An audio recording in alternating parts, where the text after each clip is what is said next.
Shahnaz jazz दा package किवें करीदा? Star hash मिला के मोबाइल कंध ते मार।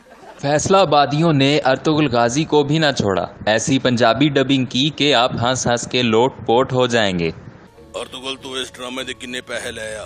तैनू की तकलीफ आ? क्योंकि मैनू इस ड्रामे दे पैसे कट ते बदुआवां बहुतियां मिलियां ने। 3 किस्तां हो गईयां ने। तू मैनू फड़िया कदों छड्डेगा मैनू? तैनू मैं उदों छड्डना जदों स्कूल खोल गए। यार कोई अच्छी जॉब होवे ते मैनू जरूर दसी। जरूर दसांगा भाई, पहले मैनू तो लभ लवे। आपने अक्सर फिल्मों की पंजाबी मज़ाहिया डबिंग में वीडियोस देखी और पसंद की होंगी।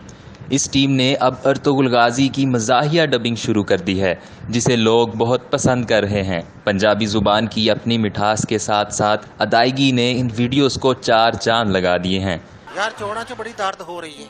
कोई गल नहीं, तुसी ना 6 टीके नीरे बयान दे लवाओ। ओ वाह ओए वाह, सोने दी अंगूठी मिल गई आ। अज ते बाटी खावांगे। आका इधर भी दुकाना बंद ने। शनाज ने घर नहीं वड़न देना जे दही ना मिली ते।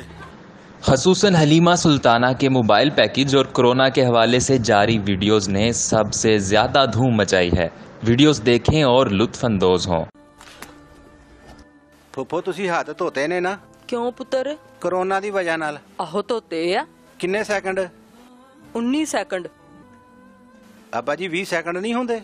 चल कोई नहीं, कोरोना मरिया नहीं तो कम से कम बेहोश हो गया होना ना। बबली पुत्र अर्तुगरुल किथे आ? ओ पाकिस्तान चला गया। तू पानी पी बबली, पीला पीला। एक घुट मेरे वास्ते भी छड़ दें। ओ उधर की करन गया? जिन्हां नूं पंजाबी डबिंग नहीं ना पसंद उन्हां नूं छित्तर मारन गया।